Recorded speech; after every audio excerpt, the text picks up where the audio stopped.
Hi, Simon here. Back with another video about some of the cool things that I've seen and have been building. It's winter here, so there's not a lot of quad flying going on, although there was a nice cool meetup at East Grinstead last couple of weeks ago, and I got to see some really cool stuff I'll talk about in a second. What have I been doing? I've been rebuilding the Nerd Quad from a previous video. This is the Nerd Mark III, as you can see on the top. It's a complete rebuild. I took the same 250 frame, the Taro 250 frame, which is a pain to build, but I bought the 300mm version of it because the 300mm version is big enough that you can put the props upside down and they don't hit the legs, which is kind of cool. Of course, the reason I have to do that is because the 3D FPV camera is too wide for the props. So this is the Nerd Mark III, all made on my 3D printer, which I'm kind of happy about. This is a modified Mobius. I actually bent the lens up to 45 degrees, or actually probably closer to 30 degrees. You can see the little lights on there. This is kind of cool. The Mobius is just sort of like held in there by friction, I guess. And when you put that on there like that, it clicks right on, and it actually is quite secure. And after a lot of faffing and reprinting, I managed to get it so that clicking it on there actually turns the light on. It turns the camera on as well. So when you want to fly with a camera, it's just a simple matter of plugging that in and hitting the start button, and then you're off. You're good to go. This is running an SPR-F3 board on top. Yeah, still a good board. I think I've decided I prefer boards with through holes. What else is new on this board? Nothing really. It's just a pretty stock quad. Looking forward to flying this one once the weather improves a little bit. I built another quad. I rebuilt my line of sight quad as well. I like flying line of sight. I don't do it very often, but I do like flying line of sight. So I built this originally out of this RCX frame because it's a single monoplate. It's basically indestructible. And I've smashed this plate into goalposts and things at high speed, and it's never died. So I was quite happy with that. So I decided to like tidy it up a bit and make it a little bit messy. So I've gone and bought a Seriously Dodo, which I think is just a clone of the SPR-F3, but they've done a couple of nice things. They've put an onboard beck, which I'll talk about in a sec, a barrow on top, which I'll talk about in a sec, and through holes instead of JST connectors. So what do I think of the Dodo? It's the first time I've used it. I like the idea of having an onboard regulator, like a 5-volt regulator, so you don't need a beck and you don't need a polo. But I happen to get one of the ones that doesn't have a working 5-volt regulator, so I just found that out today.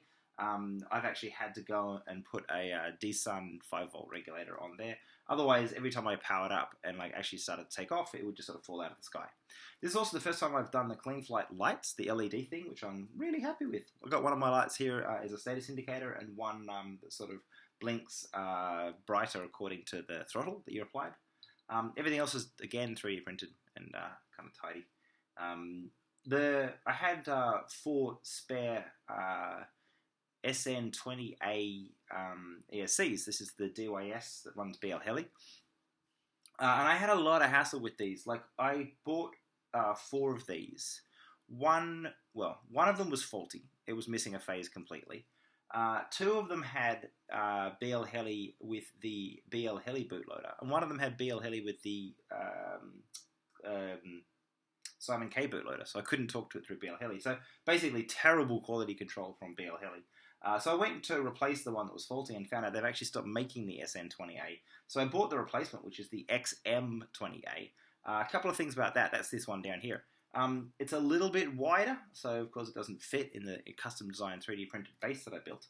And secondly, they've switched from Atmel to SI Labs. So I'm running BL Heli 1404 on all of these ESCs.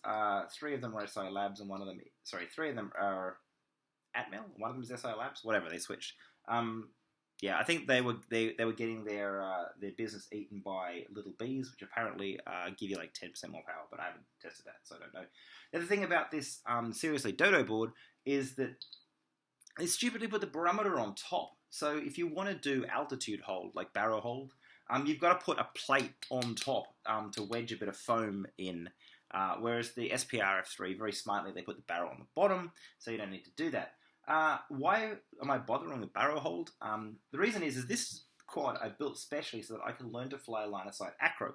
I'm one of those people who came to the hobby in the FPV era, so I can fly line of sight because I learned in simulators and on little sort of micro quads, but I never learned to fly acro line of sight. So this is designed to teach me acro line of sight.